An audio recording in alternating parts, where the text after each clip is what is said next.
Praise the lord. దేవుని శ్రేష్టమైన నామమునకు మహిమ కలుగును గాక. ఈరోజు దేవుని వాగ్దానము, నిశ్చయముగా నీ మధ్య దేవుడున్నాడు. యెషయా గ్రంథము 45వ అధ్యాయం 14వ వచనము. ఈ ఉదయకాల సమయంలో సంచరించే దేవుడే మనందరితో మాట్లాడుతున్నాడు. మన దేవుడు మనతో, మన మధ్య సంచరించే దేవుడు. ఇశ్రాయేలీల దేవుడు సజీవుడు. ఆయన జీవం లేనివాడు కాదు, నిత్యము మనతో, మనలో ఉండేవాడు. ఆయన వలననే ఆనాడు బానిసలుగా ఉన్నటువంటి ఇశ్రాయేలీలకు రక్షణ లభించింది అని యెషయా ప్రవక్త ఇక్కడ మనకు తెలియజేస్తూ ఉన్నాడు. ఈరోజు మనకు కూడా రక్షణ ఆయన ద్వారానే, మరి ఎవరి వలన ఇది కలగదు. దేవుడు మన మధ్య ఉంటే జరిగే కార్యాలు ఏంటంటే, మనకున్నటువంటి భయాలు, అపాయాలు అన్నీ తొలగిపోతాయి.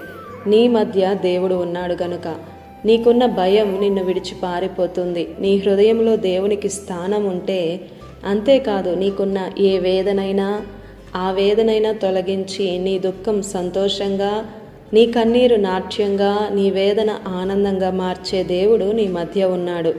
ఆయన సంచరిస్తున్నాడు. ఇశ్రాయేలీలను కాపాడువాడు కునుకడు, నిద్రపోడు. బలమైన కార్యాలు నేను చూడాలని, నా జీవితంలో జరగాలి అని ఆశపడుతున్నావా? అయితే దేవునికి అసహ్యమైనవి నీలో కనబడకుండా పరిశుద్ధంగా జీవించు. ప్రతి చర్యను, మనమేమి చేస్తున్ననో ప్రతిదీ ఆయన గుర్తించే దేవుడు.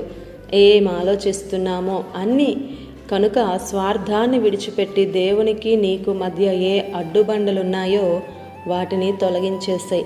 నిర్లక్ష్యాన్ని విడిచిపెట్టు. అప్పుడు ఆయనే నిన్ను రక్షిస్తాడు, విడిపిస్తాడు. నిన్ను ఉన్నతముగా నిలవబెడుతూ నీ జీవితంలో ఉన్నత కార్యాలు జరిగించుటకు ఆయన సమర్థుడు. ఆమేన్. ఈ దిన వాగ్దానం మనందరి జీవితాలలో నెరవేరాలని కోరుతూ దేవుని సువార్త పరిచర్యలో మీ సహోదరి Prasanna. God bless you. Amen.